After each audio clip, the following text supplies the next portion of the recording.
الحمدللہ والصلاة والسلام علی رسول اللہ۔ عورت کے لیے اپنے بال خوبصورتی کے طور پر کاٹنا جائز ہے، اس میں کوئی حرج نہیں ہے۔ سوال کیا گیا ہے، میں نے بہت زیادہ سنا ہے کہ عورت کے لیے اسلامی تعلیمات کے مطابق بال کاٹنا جائز نہیں ہے، تو میں اس کی وجہ سمجھنا چاہتی ہوں۔ حالانکہ میں یہ سمجھتی ہوں کہ عورت کو وقتاً فوقتاً بال کاٹنے کی ضرورت پڑتی رہتی ہے، تو کیا اس مسئلے کی تفصیل مل سکتی ہے؟ میں نے سنا ہے کہ عورت پر اپنے بالوں کو جس قدر ممکن ہو سکے لمبا کرنا چاہیے، اور اپنے بال نہ تو منڈوائے اور نہ ہی کتروائے، کیونکہ اس طرح عورت کے لمبے بال روز قیامت اس وقت پردے کا باعث بنیں گے جب قیامت کے دن سب برہنہ اٹھائے جائیں گے۔ تو کیا یہ بات صحیح ہے، اور کیا اس بات کی کوئی دلیل ہے؟ رہنمائی فرما دیں۔ الجواب بعون الوہاب۔ اول، اہل علم نے خواتین کے لیے سر کے بال کاٹنے کی حرمت پر صراحت سے لکھا ہے۔ اس حرمت کے احوال سماعت کیجیے۔ نمبر 1، اگر عورت اپنے کٹے ہوئے بالوں کو اجنبی لوگوں کے سامنے کھلا رکھے۔ نمبر 2، اگر عورت اپنے بالوں کو کٹوا کر کافر عورتوں یا فاسق خواتین کی مشابہت اختیار کرنا چاہتی ہو۔ نمبر 3، اگر عورت اپنے بال ایسے انداز سے کٹوائے جس سے مردوں کے بالوں جیسی صورت بن جائے۔ نمبر 4، عورت کے بال کوئی اجنبی مرد کاٹے، اور عام طور پر بال کاٹنے کے مقامات پر اجنبی مرد ہی بال کاٹتے ہیں۔ نمبر 5، اگر عورت اپنے بال خاوند کی اجازت کے بغیر کٹوائے۔ ان مذکورہ صورتوں میں خواتین کے لیے بال کٹوانا حرام ہے، اس میں کوئی اشکال نہیں ہے، اور ان حالات میں بال کٹوانے کی حرمت بھی واضح ہے۔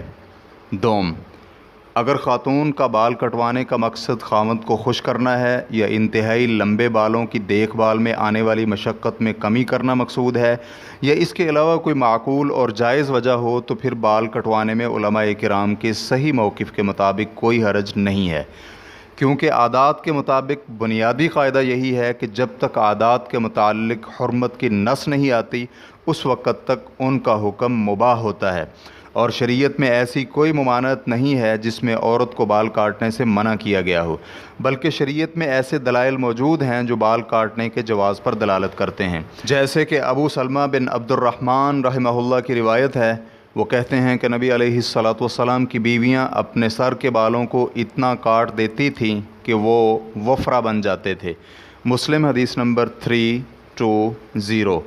حدیث کے عربی الفاظ میں الوفرہ، اس سے مراد ایسے بال ہیں جو کندھوں سے قدرے لمبے ہوں۔ اس کے معنی میں یہ بھی قول ہے کہ جو بال کانوں کی لو تک پہنچے انہیں وفرہ کہتے ہیں۔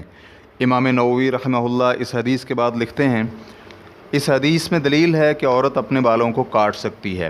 ریفرنس کے لیے دیکھیے شرح مسلم جلد نمبر 5 صفحہ نمبر 4۔ ابن عثیمین رحمہ اللہ کہتے ہیں، عورت کا اپنے سر کے بال کاٹنے کے حوالے سے یہ ہے کہ بعض اہل علم نے اسے مکروہ قرار دیا ہے، اور بعض نے اسے حرام قرار دیا ہے، اور کچھ نے اسے جائز قرار دیا ہے۔ تو چونکہ یہ مسئلہ اہل علم کے مابین اختلافی ہے تو ہمیں کتاب و سنت کی جانب رجوع کرنا چاہیے، لہٰذا مجھے اب تک ایسی کسی دلیل کا علم نہیں ہے جس میں عورت کے لیے سر کے بالوں کو کاٹنا حرام ہو، اس لیے سر کے بالوں کو کاٹنا اصولی طور پر مباح ہوگا، اور اس میں رواج کو معتبر مانا جائے گا۔ چنانچہ پہلے زمانے میں عورتیں لمبے بال رکھنا پسند کرتی تھیں، اور لمبے بالوں کی وجہ سے ناز بھی کرتی تھیں۔ خواتین اپنے بالوں کو شرعی یا جسمانی ضرورت کی بنا پر ہی کاٹتی تھیں، لیکن اس وقت عورتوں کے افکار بدل چکے ہیں، اس لیے حرمت کا موقف کمزور ہے، اس کی کوئی دلیل بھی نہیں ہے، جبکہ کراہت کا موقف بھی غور و فکر کا متقاضی ہے، جبکہ بال کاٹنے کی اباحت کا موقف قواعد اور اصولوں کے مطابق ہے۔ ویسے بھی صحیح مسلم میں روایت موجود ہے کہ نبی علیہ الصلاۃ کی بیویاں آپ صلی اللہ علیہ وآلہ وسلم کی وفات کے بعد اپنے سر کے بالوں کو اتنا کاٹ دیتی تھیں کہ وہ وفرہ بن جاتے تھے۔ لیکن اگر کوئی عورت اپنے بال اتنے زیادہ کاٹ دیتی ہے کہ وہ مردوں جیسے لگنے لگتے ہیں تو اس کے حرام ہونے میں کوئی شک نہیں ہے، کیونکہ نبی علیہ الصلاۃ نے ایسی خواتین پر لعنت فرمائی ہے جو مردوں جیسی شکل و شباہت اختیار کریں۔ اسی طرح اگر کوئی عورت بالوں کو اس انداز سے کاٹتی ہے کہ کافر اور حیا باختہ عورتوں کی مشابہت ہو، تو اس کے بارے میں یہ ہے کہ جو جس قوم کی مشابہت اختیار کرے وہ انہی میں سے ہے۔ لیکن اگر کوئی عورت معمولی بال کاٹتی ہے کہ بال مردوں کے بالوں جیسے نہ لگیں، نہ ہی کافر اور حیا باختہ عورتوں جیسے بال نظر آئیں تو اس میں کوئی حرج نہیں ہے۔ ریفرنس کے لیے دیکھیے فتاویٰ نور علی الدرب صوم۔ یہ جو کہا جاتا ہے کہ عورت کے لمبے بال روز قیامت پردے کا باعث بنیں گے، تو اس کے متعلق احادیث اور آثار وغیرہ میں کوئی بات نہیں ملی، بلکہ اہل علم کی بھی ایسی کوئی گفتگو سامنے نہیں آئی۔ اس لیے ایسی بات کی تصدیق سے پہلے اور اس کے شریعت میں ثبوت ملنے سے قبل اسے بیان کرنے یا ایسا کچھ نظریہ رکھنے سے بچنا چاہیے۔ واللہ تعالی اعلم۔ اسلام کیو اے ریکارڈنگز، مؤسسۃ الشیخ محمد صالح المنجد، المملکۃ العربیۃ السعودیہ، فتویٰ نمبر 139414۔ والسلام علیکم ورحمۃ اللہ وبرکاتہ۔